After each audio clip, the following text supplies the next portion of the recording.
5, 4, 3, 2, 1. Reproduction and multiplication of books and other things is one of the characteristics of modern age. If someone wrote a book in ancient times, the writer could have only one copy of the handwritten manuscripts. If more copies were required, the whole thing had to be rewritten in hand by a scribe, which was an expensive and an arduous job. Today, on the other hand, if we want reproductions of a book or a given event, we have at our disposal not only the printing press but a few other scientific devices.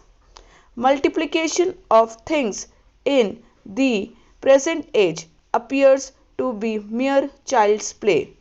In earlier days, if a man drama was staged and it happened to gain popularity, only those could benefit from it who were physically present when that play was staged. That is because the other actors could not manage to be at more than one place at a time.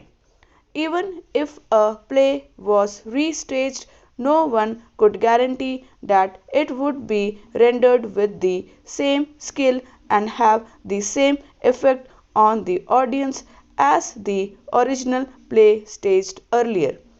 All that has changed today.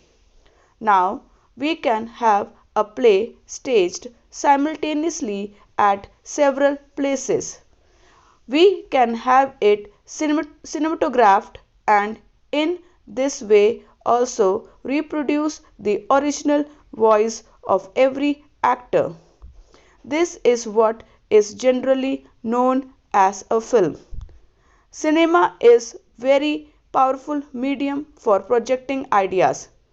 It can create excellent effect on the audience if it has well groomed actors, nice dialogues and conveys a good moral. But it is equally potential in its destructive powers if the characters are immoral so that their life as portrayed in films tends to degrade rather than raise society. The capacity of the drama to do good or evil is limited in the sense that it can influence only those who see it enacted at one place at a time. But the capacity of the film is unlimited because of its reproductions and the large number of people who can see it any number of times at any number of places. It is therefore very necessary to be cautious in the production and use of films in order to ensure that they are utilized for the good of society. Broadly speaking, cinema may be said to have three main objectives, namely education, recreation, and propaganda, and these have utmost importance. After all, books can give only a part of the knowledge which is desirable for man to acquire. Far more than books, it is the experience that contacts the environments which go to constitute an individual's knowledge.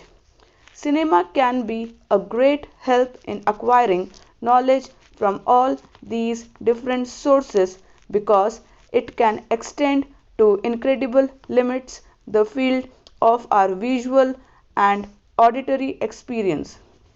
It is truesome that things which we see with our own eyes influence us far more than things which we hear from others' mouth.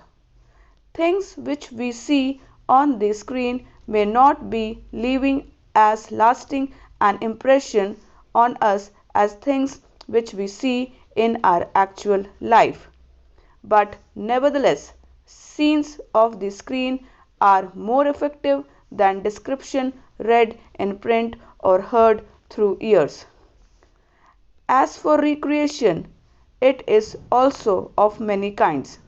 There is recreation which, besides being entertaining, is also educative.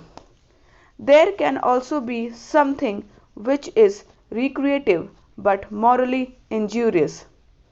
I cannot claim to have seen many films. Actually, I have not had many occasions to see them.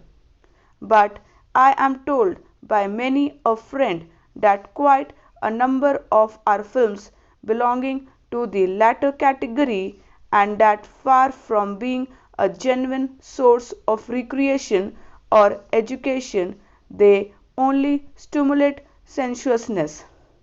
Much films have a particularly bad effect on younger minds. Maybe that such films are more popular than others. It is also possible that such films may be more paying.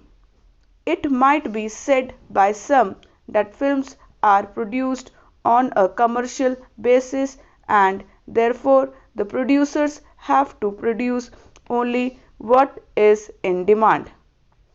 It may also be said that the principal function of the cinema is to provide entertainment, in which case producers have to be guided by popular taste.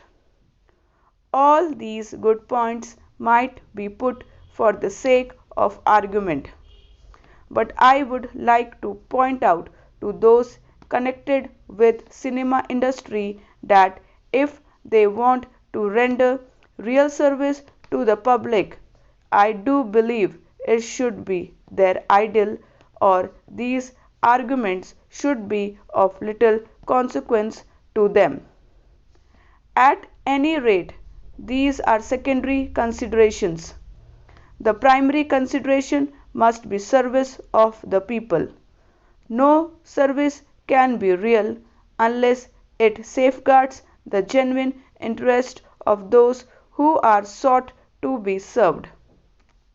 I would request film producers to think over this and ask themselves as to what their real aim is. The aim has to be service of the people, which is not incompatible with commercial success. But commercial success without service is hardly worth anything.